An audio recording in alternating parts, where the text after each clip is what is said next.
We want to welcome all admitted students and their family members. Thank you for joining the University of Rochester Student Services panel. Once again, my name is Joe Latimer. I serve as Assistant Dean in the Office of Admissions at the university.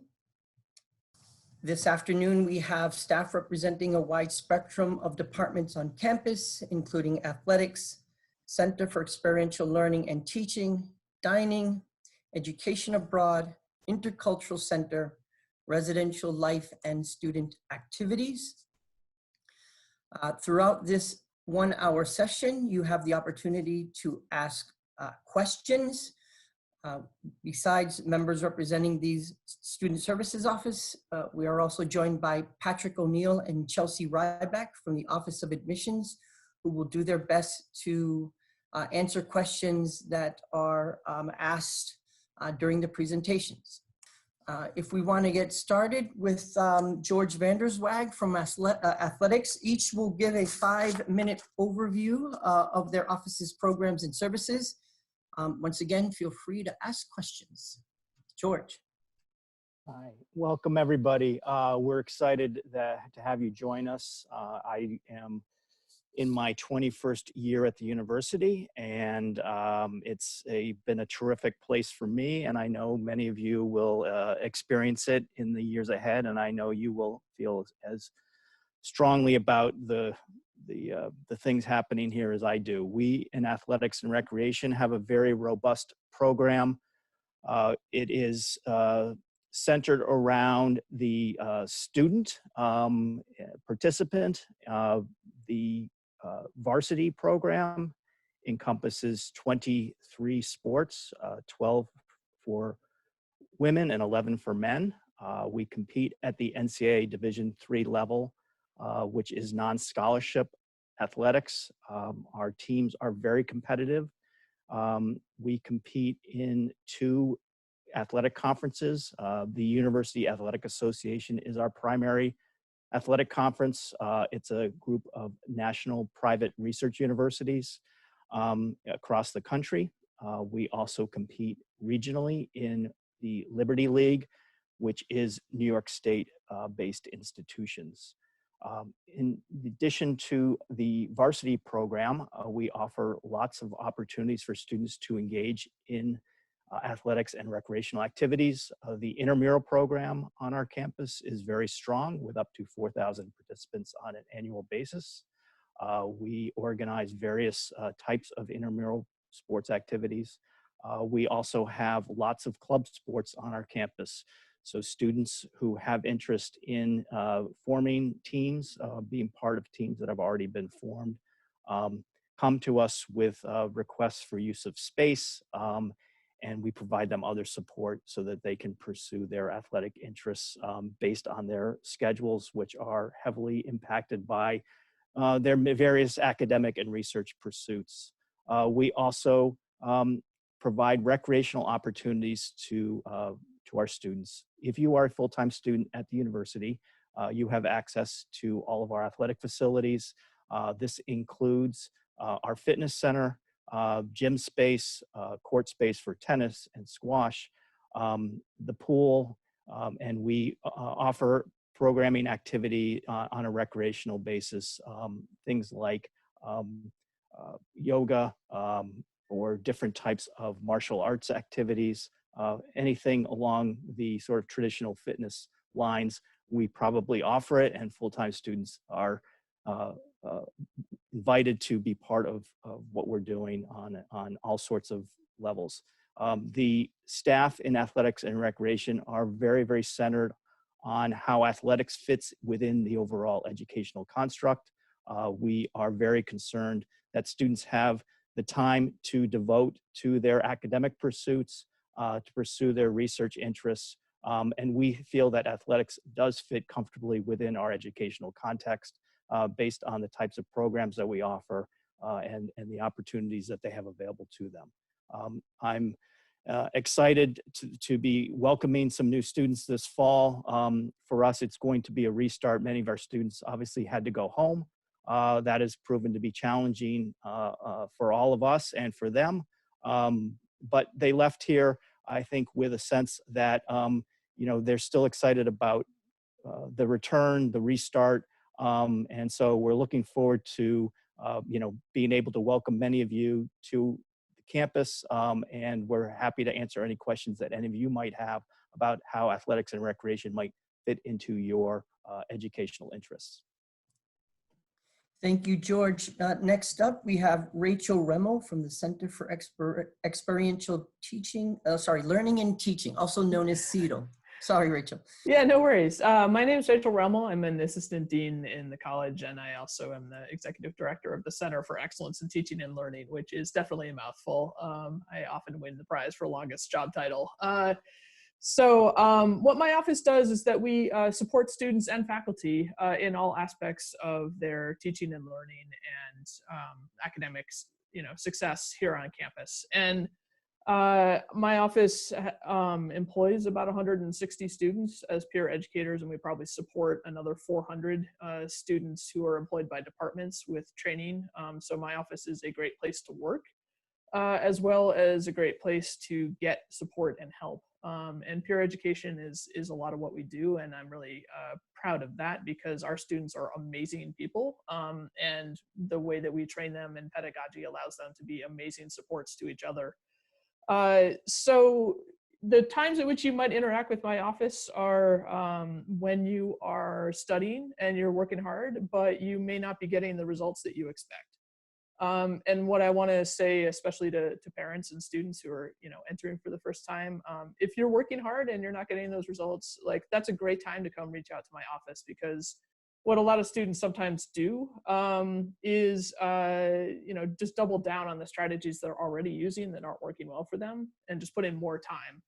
And what they might do better is to come here and learn different ways to study so that they can, actually succeed in the ways that they want to with that hard work. Our services are all free and voluntary and confidential. That's an important part of our philosophy. We want to make it as easy as possible to find help and seek help from us. We use evidence-based practices. We do a lot of professional development in my office to make sure that we're keeping up with the latest research in cognitive science and in the educational research field, so that we're teaching our students who work as peer educators the best ways to do that. That when I'm working with faculty around how to structure their courses, that we're doing that in ways that are going to really improve students' teaching and learning.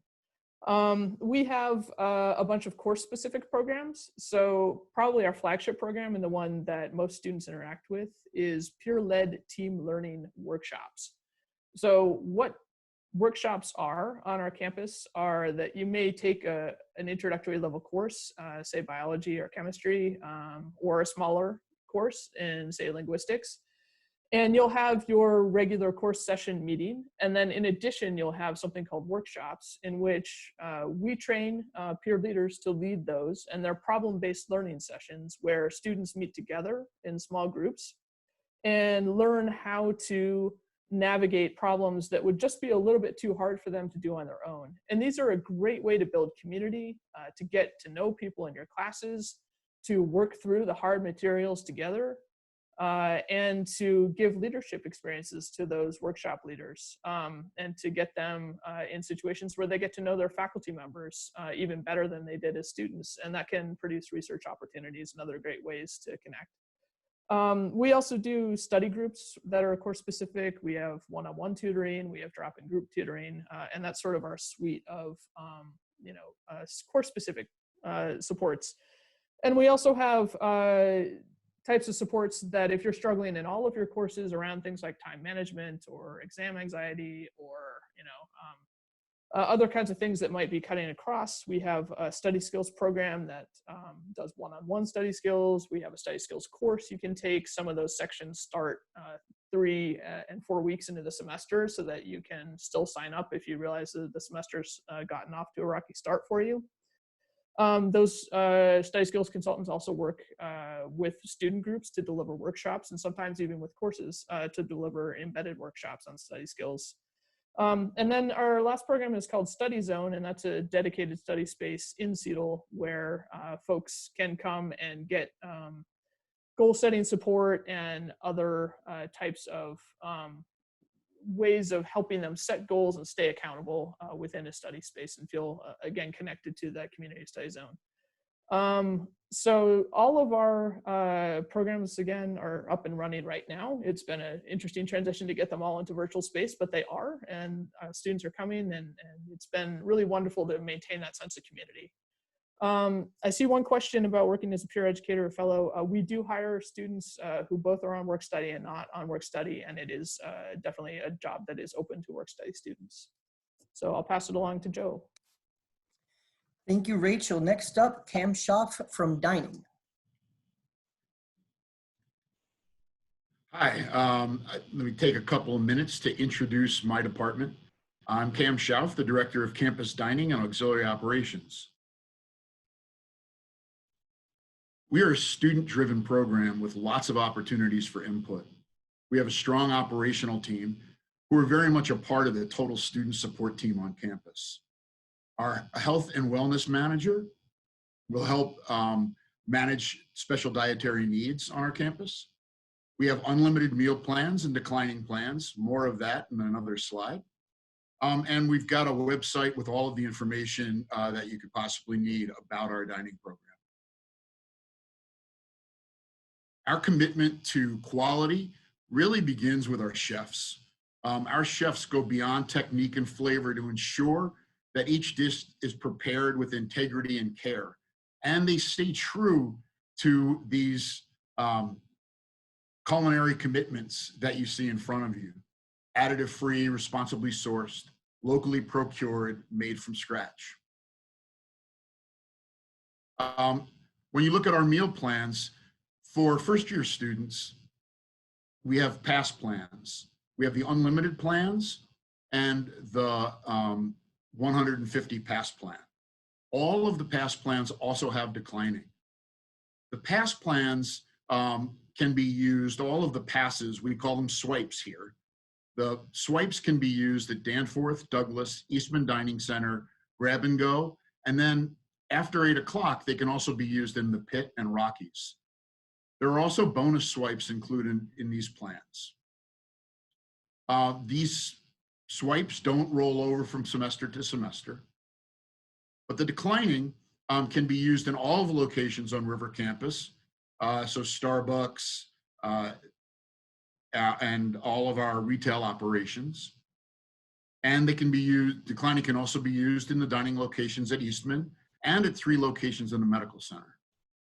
You can make deposits online, and declining that's not used in the fall can be rolled over to the spring semester.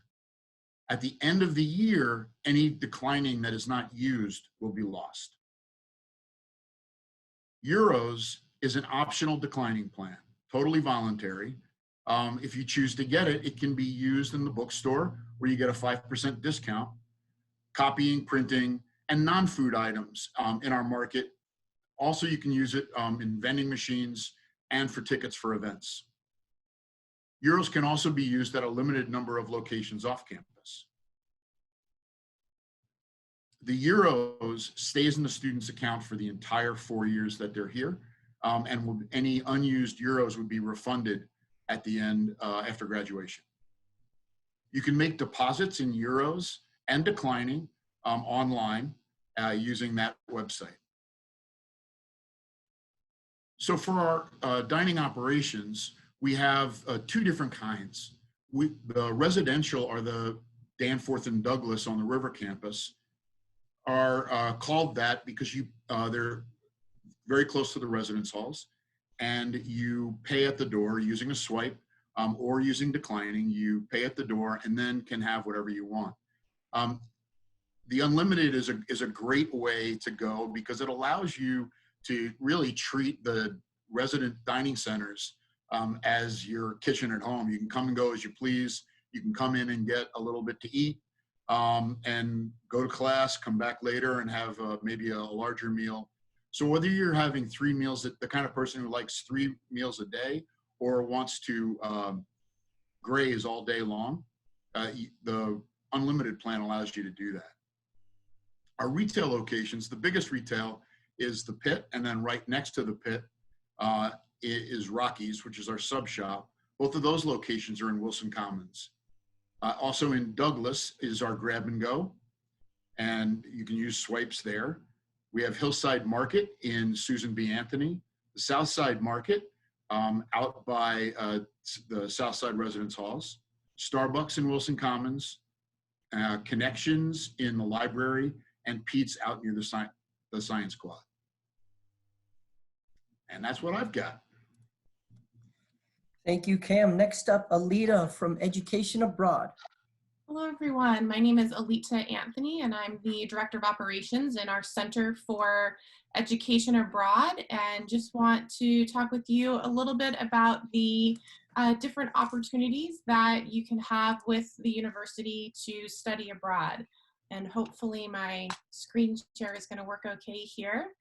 Our office is located in Dewey, here on campus, and right now we are working with all of our students virtually, so you do have options to schedule appointments with all of our advisors online to do Zoom calls or sessions if that is more comfortable for you and gives us an opportunity to see all of our students and answer your questions. So kind of that beginning point of what students start to ask is, where do I even begin to start thinking about my study abroad? Some students come to us with already with ideas of where they would like to go. It might be centered around a certain location, or it might be centered around their academic goals. And so we encourage students to explore the programs that we have, to see our portfolio of programs, and then to schedule an appointment with one of our advisors to talk more deeply about what you're looking to do. A lot of students will ask when they can go abroad, and the best answer to that question is to just plan early. So we encourage students in their first year here at the university to come to our office and start working on their plan of what they would like to do for their education abroad experience. All majors can go abroad. Sometimes there's a misconception that it's too hard if you're in the STEM fields or computer science, but all of our majors you can study abroad. It's just a matter of planning early and getting your coursework in line. And so there's also different opportunities. The study abroad is the most traditional sense to go. You go for a winter or summer or semester program to study abroad at a partner university. So that's our academic major coursework that you can do. There's also opportunities for language courses, whether that might be a major or minor or just a special interest that you have. We have a lot of service learning opportunities for students, and also internships. So there's a lot of different variety for students. Sophomores, juniors, and seniors can go abroad. Right now, the most popular time for students to go abroad is their junior year.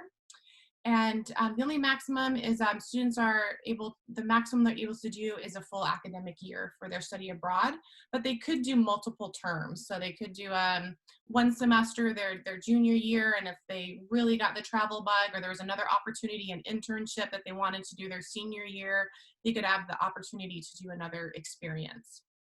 And again, we do have summer and short-term programs available as well. The application process is fairly simple. Our advisors would work with students the entire process. We have some overall guidelines for the spring and fall and summer programs, and then depending on our partner schools, there may be some specific deadlines that you might also have to meet for your application. But again, our advisors will work with you through the entire process. We have a lot of different funding opportunities for students. We definitely want to dispel the myth that you have to have a lot of extra money to be able to study abroad. There are lots of different funding opportunities for students to go abroad, and we'll help you through some of those scholarship and grant opportunities to help you find as much money as possible to have your experience. We have a lot of different resources that students can work through our office on. We have our website, we have our portal that has lots of information about each program and destination, safety. We have student advisors as well that can help students answer questions of what's it like. These are students that have already been abroad and can answer those questions of what it's really like. And then we have a full team here that's ready to help. This is just a nice staff page, so you can see we have advisors, we have our student outreach person who will go out and organize events to really answer those questions and get students interested in studying abroad. So thank you, and I encourage you to visit us when you get to campus. Thank you, Alita. Next up, Jessica Guzman Ray, Intercultural Center. Hola, and good afternoon, everybody. My name is Dr. Jessica Guzman Ray, and I'm the director of the Paul J. Brigette Intercultural Center. The BIC is a joint venture of the Office of Dean of Students and the David T. Kern Center. It exists to promote cultural awareness and engagement, educate on issues of identity, culture, cultural awareness and engagement, educate on issues of identity, culture, and diversity. Apologize, I get mixed up. And provide avenues for intersection and opportunities for collaboration. We are a safe space for all students and sponsor many opportunities for our campus community to come together and talk about the different ways that we self-identify.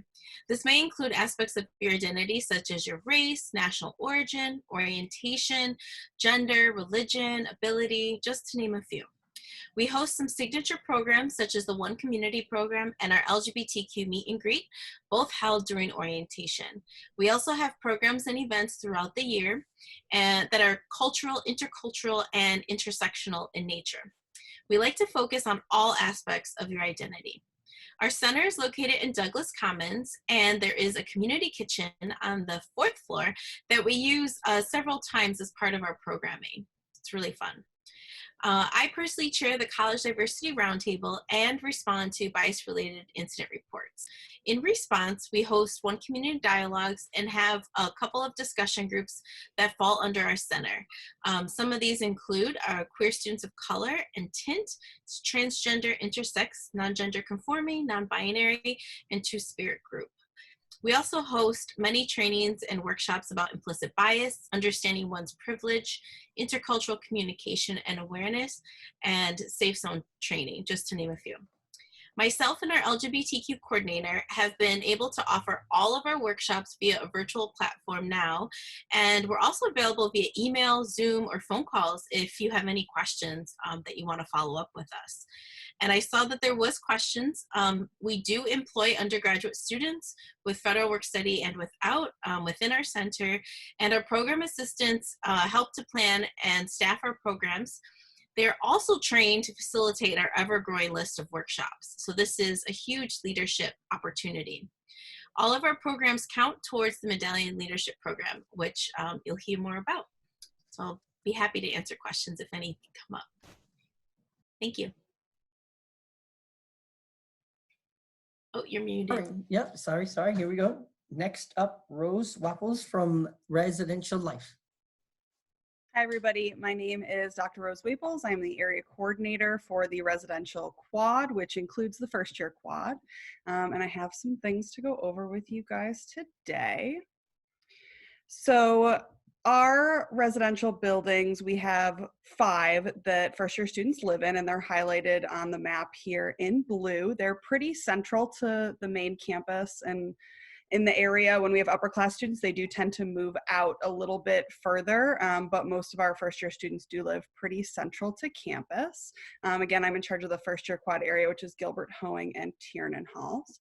We have a variety of staff that live in our halls. Resident directors actually recently renamed to area coordinators, like myself, are the full-time professional staff members that oversee these areas. We live in the residence halls for emergency purposes and serve on on-call rotations for emergencies.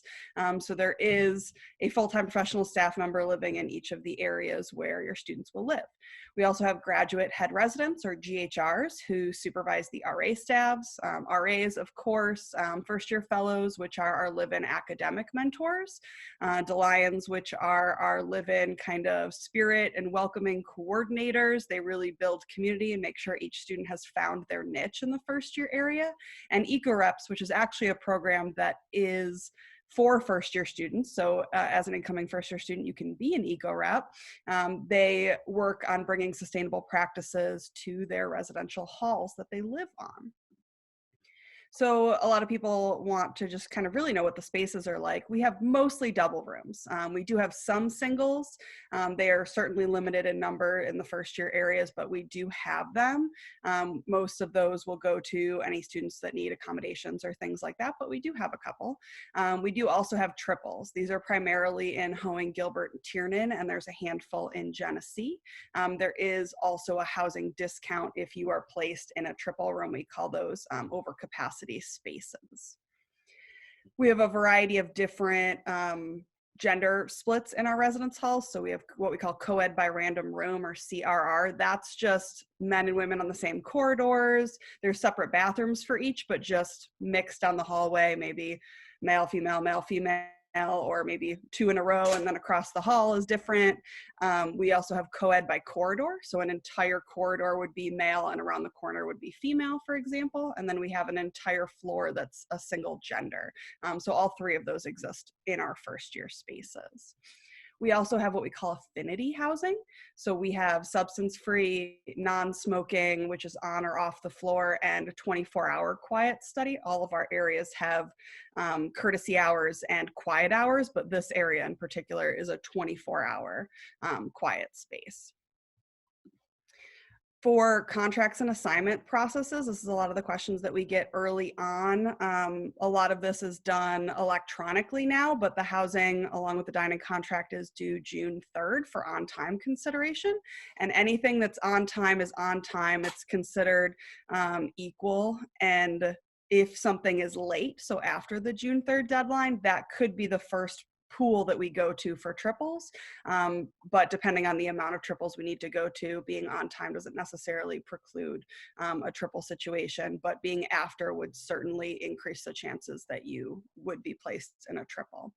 Only early decision students can preference a building or area, but it is a preference and not a guarantee. And then again, look out for that eco-rep information coming out if that's something that you or your student would be interested in pursuing.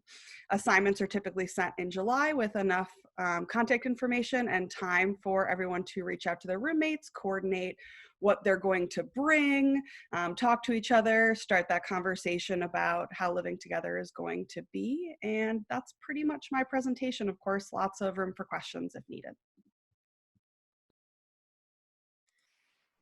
Thank you, Rose. Last but not least, we have Anne-Marie Algiers from Student Activities. Hello and good afternoon. So glad to be able to welcome you virtually to our university. I am the Associate Dean of Students and the Director of Student Activities, so another long title like Rachel's. I think been here the longest. I beat George by a couple of years, so I think that gives me the tag. And I will, full disclosure, I'm also a parent of a junior in the class of 2021 who's been having a wonderful experience at the university and enjoying many of the different programs and services that my colleagues have just talked about. In student activities, we are a very active campus. We have over 85% of our undergraduate students involved in at least one club or student organization. And these clubs and organizations are very active. They're not just resume fillers. Our students put on over 300 different programs, workshops, events every month. The campus is very diverse, and there's lots of programs that the students can get involved in, whether it would be in activities like dance or music or writing for the newspaper or art or sports. As George mentioned, there's mock trial, which they go often regionally and nationally to compete. We have so many different things. And if they can't find it, they usually will be able to start a new organization when they get here. We have 8 to 10 new organizations that start every year, which always surprises me. We also have a lot of traditions on campus that our students are very active in. We have one of our community weekends coming up actually this weekend, which is Springfest. And as you know, we are not here on campus right now, but we are still offering a virtual experience for our students. We have the band AJR, which is a very popular band right now, doing a virtual show just for our students with a question and answer and a really cool format that we're doing. And over 1,400 of our students have already registered to receive their, what we call our Dandelion Day bucket hat giveaway already this year. So They're still staying active with us. We're trying to keep them engaged on our campus, even through this challenging time. I'm going to try to share my screen. I'm not as technology savvy as my colleagues. Well, let's see if that works. Hopefully that's there. This is our CCC, our Campus Community Connection. And scrolling along, you can see the events that are happening right now virtually for our students. This is also where they can find all the clubs and organizations and can sign up to join, find out what else is going on campus.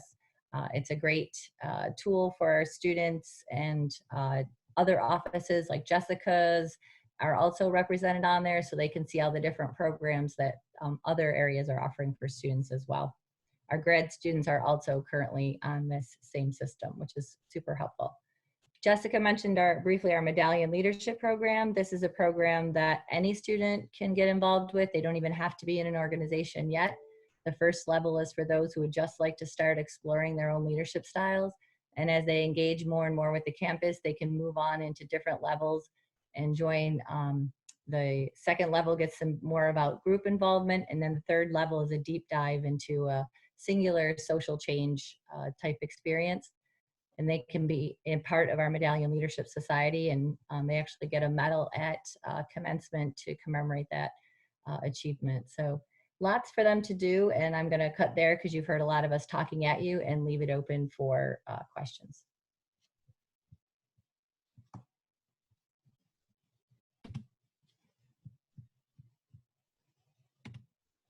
So, all right, so Rose, we've got a question for you. Is there a difference between where you might live on campus as a first-year student, and can you address the concern that some students have about bringing a service animal to campus? Yes, sure. So for our first year housing, that is for first year students only. So you would not be able to, let's say if you're placed in Tiernan, be able to return to Tiernan the next year unless you were a staff member, a fellow DeLion or RA for that hall in the next year. We have a variety of different styles of upper class housing. You could remain in a standard traditional corridor. You could go for a suite. You could look at an apartment style. And there's different, 4-person, 6-person, 3-person, there's all sorts of upper class options, and a variety of distances from center campus to across the river. So there's a lot of different options for upper class students.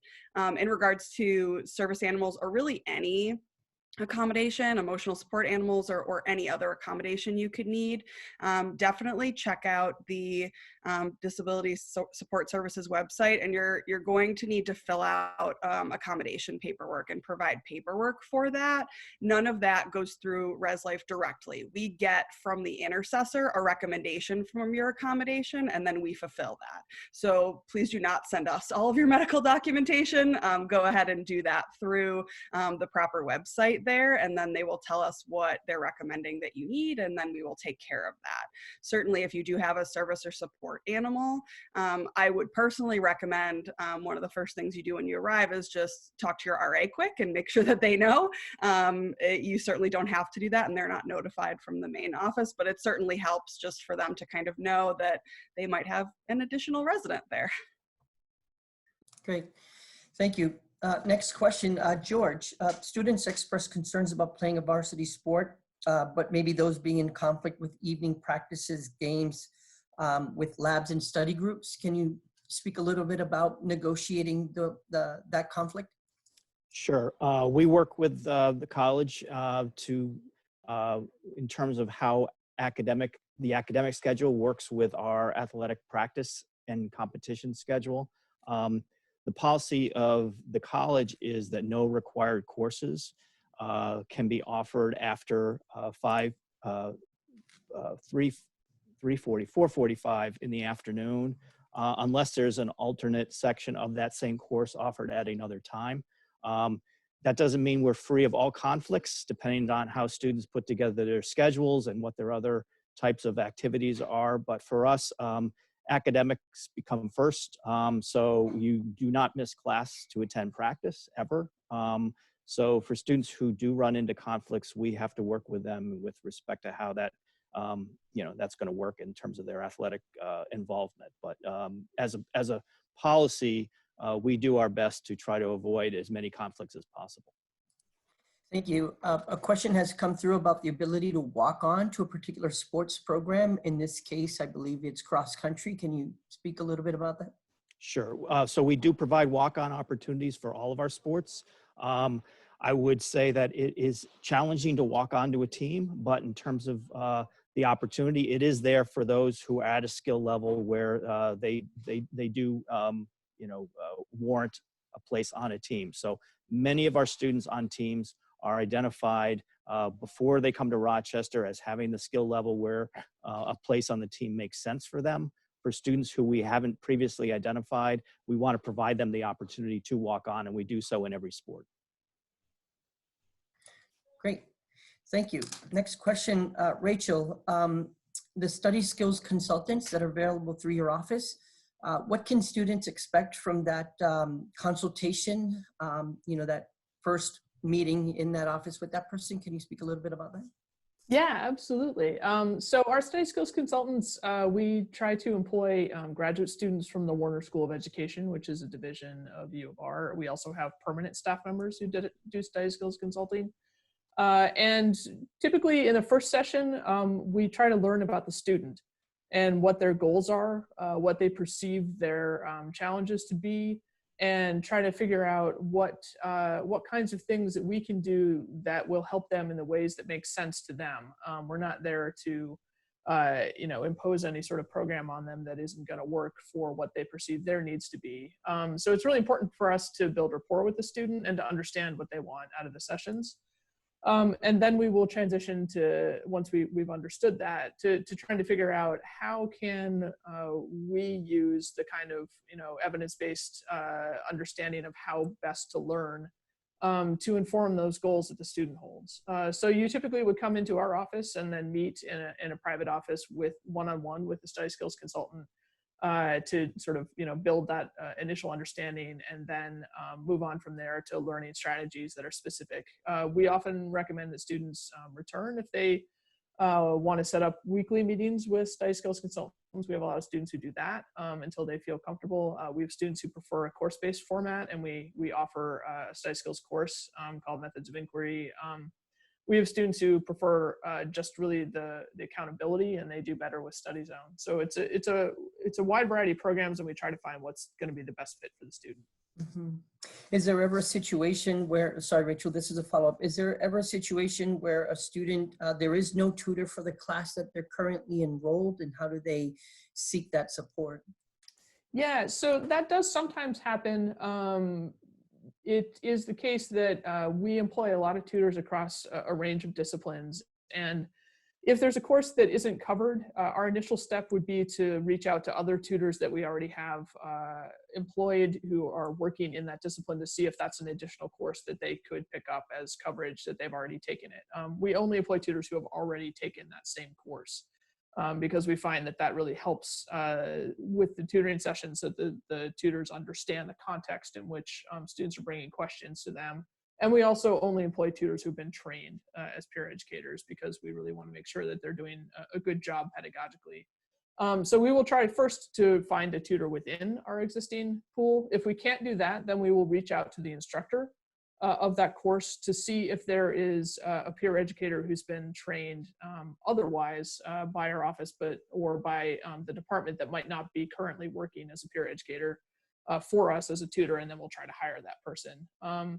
And that typically works out pretty well. A lot of the bigger courses are supported by workshops, and those are peer educators that we have already trained, but not for the purpose of tutoring. So it's easy for us to hold some additional one-on-one training sessions with those students before we use them as tutors.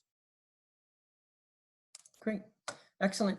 Jessica, can you talk a little bit about the interplay between your office and the Office of Minority Student Affairs? Sure. So I get that question quite often, actually. And so the Office of Minority Student Affairs is a great space and place to go to get academic advising. And so they oversee folks that are enrolled in the Higher Education Opportunity Program, as well as the Early Connection Opportunity Program. And so if you are a member of those, you can go and get your advisor. They also oversee anybody who identifies as African American, Latino, and Native American. And so if you are an underrepresented minority student, you can go there to get resources. I have a dual report to the David T. Kern Center that houses advisement for first generation college students. And so my office is really more into the kind of the student life arm. So I get that question quite often, actually. Thank you. Alita, we know a great deal about the open curriculum, study what you love. Does the same hold true for going abroad? Is it this idea that despite what you may be minoring in, majoring in, that you can choose a place that, you know, might have a slight disconnect between, you know, what they're studying there versus what those primary areas are for you on the River campus? Sure. So part of the initial advising that you'll have in our office is looking at what's your goal for your abroad experience. Is it purely academic, or are there other goals that you have in your experience? And so once you've decided on a location and worked through those different questions, you'll have a course approval forms. And so that's when you'll go to work with your academic departments, if it's for an academic major where you're looking for credit, or it could be cluster credit if it's looking for elective type courses that maybe it's not your major, but it's an interest that you have, and you have that opportunity. Perhaps it's some type of a dig experience over winter break, and maybe that's not your academic major, but it is a strong interest that you have. It's a short-term program. It won't interfere with a full semester of coursework, and you'd still have that opportunity. So yes, you're not confined only to your academic major.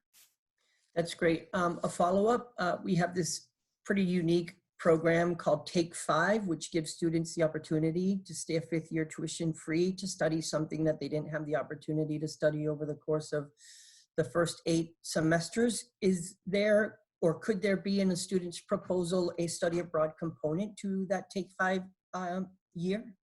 Yes, absolutely. So we just actually had 2 Take 5 students that participated in our faculty-led Arezzo Italy program, which is primarily a foreign language program. But Take 5 is also a great opportunity if, for whatever reason, you weren't able to fit in your abroad experience in that first 4 years, to use that whole Take 5 or part of that for an experience abroad. Wonderful. So question for Cam. Cam, what kind of trends do you see in dining, and how does your office respond to those trends?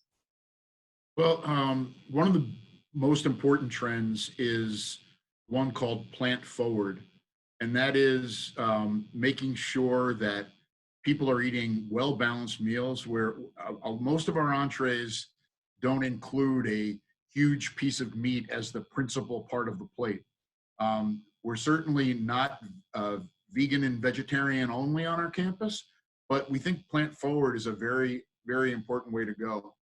And we work through those kinds of things in all of the operations that we have. You'll see that, you know, no matter where you go or the style of cooking that we're doing, that it's that each dish is a composition of vegetables and highly nutritious grains and pastas and things like that, along with meat as or not.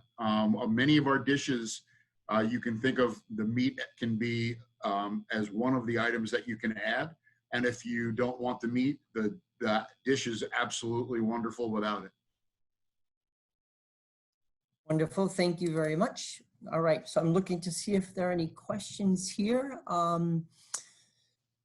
So Alita, back to you. I think you did address this, you know, about the advising to help figure out what study abroad program to go on, that consultation. Can you just remind folks about what that might look like? Sure. So whenever you're ready to make an appointment, if you're on campus, you can come in and schedule an appointment, or also use our online feature where you can schedule your appointment all online, see what's available for the advisors, and then come into the office for your appointment. And you can have as many appointments as you need. That first appointment might just be exploratory, just to see what options there might be for you. You might have a little bit of homework to think about what programs might fit your goals, and then you could come back in for another appointment to really discuss those in more depth with an advisor to help you make sure that you're choosing the best program. So absolutely, we'll work with every student on their selection. Anne Marie, a question for you about some of the memorable experiences you've had through student activities, whether that's a high-profile concert or artist that has come through. Can you speak a little bit about what you remember most about your time with student activities? Oh my goodness. So for me to remember is going to be a lot. My personal favorites were Billy Joel, Stephen Colbert, Jon Stewart. Those are some of my personal favorites, and brought many of the campus together. We've also had some amazing speakers. We've had Madeleine Albright, we've had high-profile political people, we've had entertainers. We had Magic Johnson at one point, we had James Earl Jones, we've had some wonderful Laverne different Cox. entertainers. Go Laverne ahead, Jess. Cox. Laverne Cox. Oh yeah, she was a riot. Yeah.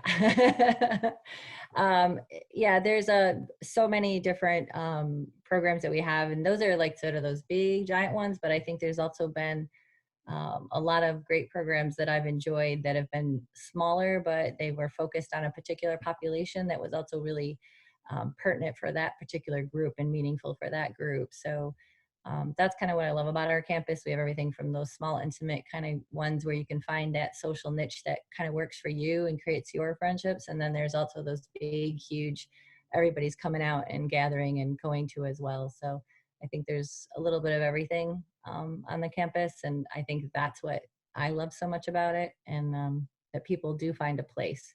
Like you can, and you get to meet people from all over the world, which is incredible. And I never knew about some of the different dance groups like Bhangra and those types of things that you get exposed to. So just it's really enriching and enjoyable.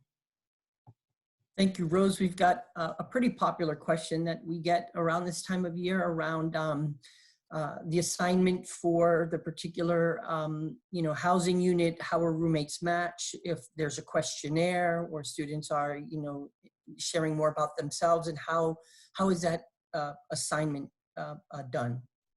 Yeah, sure. So firstly, if you do have someone in mind that you'd like to live with, there is a space on the housing application for that. So if Anne Marie and I want to live together, I can put her name down, she can put my name down, and as long as both of those are matching, then we will go ahead and do that. That does not, if you may be one of the people who are going to live in a triple room, that does not preclude the fact that you may get an additional roommate if that's on the table, but you can, if you're looking for a triple space, request 2 others and they can request you also. For others, so you don't have anyone in mind in particular, we do not here do a large roommate matching process. The actual studies in our field in residential life say that there's no difference in roommate success patterns between someone who is matched with a 100-person questionnaire and someone who is assigned randomly. The actual primary indicators of success are how they have structured their roommate agreements and their shared living contracts. So we spend a large amount of time during orientation in our first couple floor meetings doing required for all first-year students roommate contracts. We call them a shared living agreement. So you will sit down with your roommate or roommates and work through all of those things, from guests to sleeping to cleanliness to everything in between. And as long as that's taken seriously, that is the primary indicator of success. We've found a lot of success with that. The RAs will also help mediate that if it's needed during orientation. They will go around, see how everyone's doing. If they think that you should be more descriptive in one section, they'll come back to you with it. The RAs you have a copy of that, the RAs do, the main office does, and we can also use that for a roommate mediation if needed later on. But we actually have a large amount of success with that process versus a questionnaire type of a process. Is there such thing as a curfew on campus, Rose? We don't have a curfew. There are multiple entrances and exits to all of our buildings. You can get in and out of them. If you live in that building, you can go in and out of that building as much times as you want. We certainly don't do anything like the RA is doing bed checks or anything like that. So that's just you come and go as you need and feel safe.